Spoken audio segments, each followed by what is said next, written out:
Greetings, everyone. This is Jacqueline Clark Hodge, the author of the Being on the Planet anthology series. And this is a sneak peek of Being on the Planet 3, a book of true events. This is True Events 1. Becoming a Being on the Planet. This true event happened in 1977 in Flint, Michigan. It was 1977. On Wednesday, May the 12th, before I became a being on the planet, I was standing up in the womb, kicking down into my mother's uterus. I was in an awkward position, and the doctor didn't want me to be delivered breeched, so Mom needed to get her strong-willed baby to maneuver. My grandmother, missionary Fannie Mae Clark, was in the delivery room with my mother, and she had plenty of experience having children. For her, having babies must have been easy. She had 17 children, and my mom, Rose, was her baby, her 17th child. The doctor advised my mother to get on her knees and began to rock back and forth. While Mom was rocking on her knees, she was in so much pain until she just wanted to holler. When she started to scream, my grandmother interrupted her and gave her a dose of some old school midwife shock treatment. Grandma unremorsefully said in a stern voice, "Hush up and bear down." My mom was so surprised at what her mother said. She couldn't believe that my grandmother, who was the most sweetest, empathetic person in the whole wide world, just basically told her to hush up during childbirth.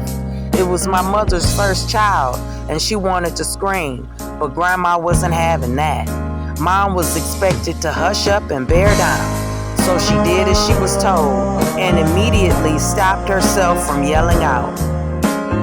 After my mother experienced hours of excruciating pain, at 7:33 a.m., she finally pushed me out into the world. My mother named me Jacqueline Clark.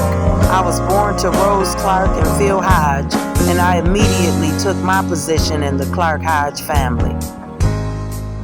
Grandma Fannie Mae Clark had 17 children and over 100 grandchildren.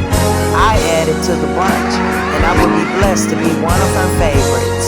I admit she would take a liking to me. I would be loved greatly, but life wouldn't be easy.